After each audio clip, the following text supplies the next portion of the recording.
Hello everyone, Ryan here with another 2020 Subaru Outback video for you.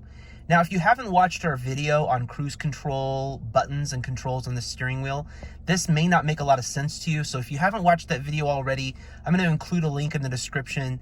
Go and watch that first so you understand which buttons I'm pressing here.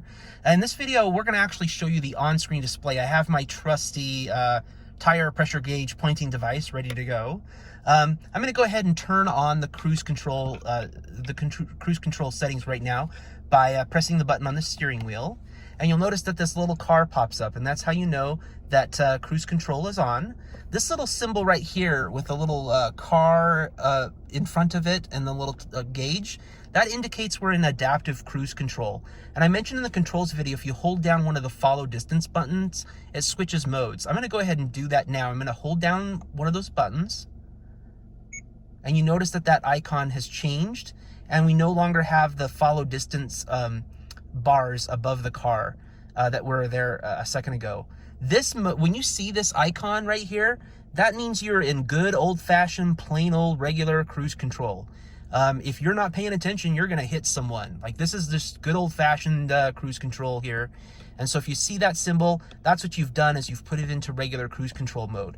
I'm gonna press and hold the follow buttons again, and you can see we're back into adaptive cruise, and now we have these two little lines here. Now, if I quickly tap the follow distance buttons, you can see these lines increase or decrease, and it's pretty intuitive. If I press all the way up, you can see 4 little bars right in front of our vehicle. This is our pretend vehicle. Sadly, it's white, and this particular Outback is red. I really wish Subaru would have made it red, or given us an option to change the color. But that's what we've got. We've got a little white Outback here, and then we've got 4 white bars above it. This indicates how closely the Outback should follow another vehicle when you're in adaptive cruise. So when you're in adaptive cruise, you'll see another vehicle pop up in front here, a little car icon. And we're going to make a separate video trying to show this in action so you can see how it actually works. Right now, we're just parked, just so that we don't cause an accident trying to film this video. But we might figure out how to do this safely and show you how this works. But when you're following a vehicle, you'll see another icon right up here, and then you'll see these 4 bars and then your car. So that's how you can tell that it sort of makes intuitive sense that these 4 bars are your follow distance. Now, one thing to note, as you adjust these distance settings by pressing the buttons on the steering wheel, the follow distance isn't consistent. It's based on speed. What I mean is that if I go ahead and increase this all the way to the maximum with 4 bars, and if I were to drive at, say, 25 miles per hour with adaptive cruise control on, that's about 100 feet following distance between my vehicle, the Outback, and the vehicle you're following.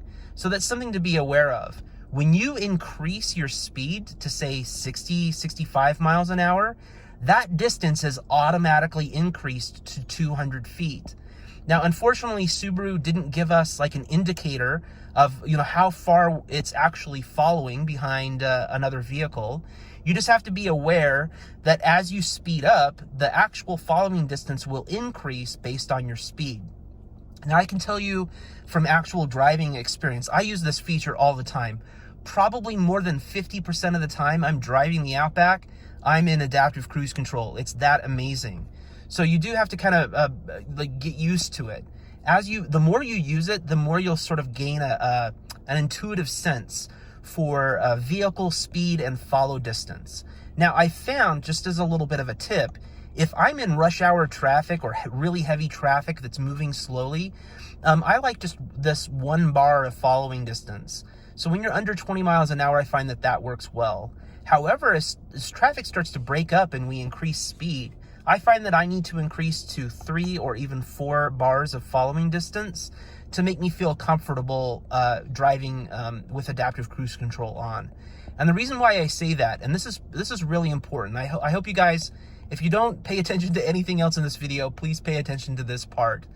This feature is so good, it's so amazing, that you will get fooled into thinking that this thing can drive itself.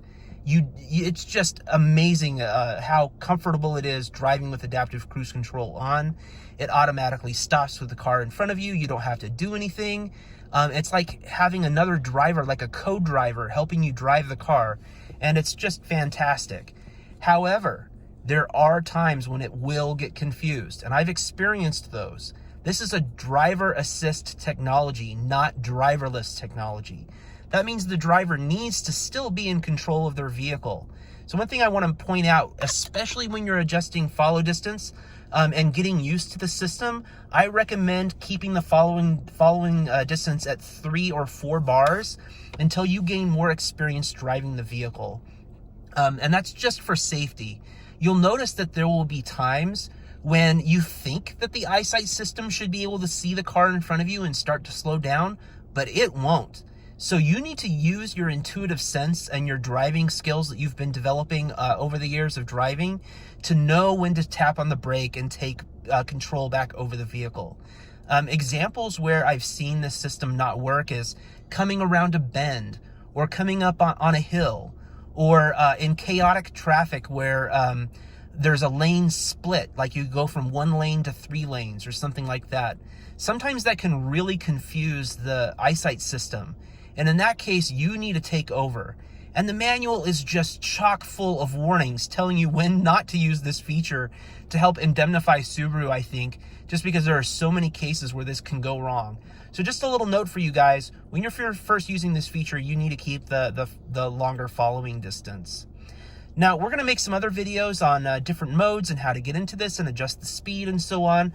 I think this is probably enough for this particular video, following distance and so on. The cruise control system on the Outback is really complicated. There's so much to it, but don't let it scare you. Get behind the wheel, start playing with it. Start with the really long following distance. Get used to using the feature, because if you can use this feature safely, even though, I've mentioned that there are a couple of times when it can't read the situation, most of the time, in almost every case, it makes you a safer driver. So as long as you're paying attention and you use it as a driver assist technology instead of a driver replacement technology, you are going to be safer using the adaptive cruise control in most situations. Read your manual to figure out those situations where it's not going to work, in snow and ice, in rain, in heavy rain, when the eyesight cameras have direct sunlight shining into them, when there's a curve in the road, things like that. And get to know the system, get to know get to know its limitations, so that you can get the most out of this feature. It's absolutely my favorite feature on the Outback, and I hope you guys get the most out of this technology, because it is really cool. And it's I think that Subaru could sell Outbacks all day long on this one feature alone.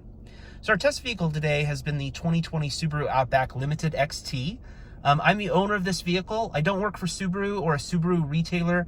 These videos are just owner to owner to help you get the most out of your Outback. Thanks for watching.